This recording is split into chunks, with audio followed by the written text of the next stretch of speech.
may hawak ng saging, balatan niyo muna bago kayo mag-blindfold. Balatan niyo muna yung saging. Balata ba? Huwag niyo isusunod na may balat. Dapat walang balat. Okay?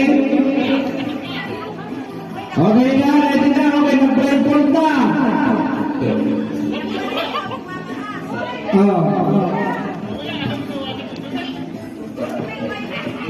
Okay, mag-blindfold na. Mag-blindfold na.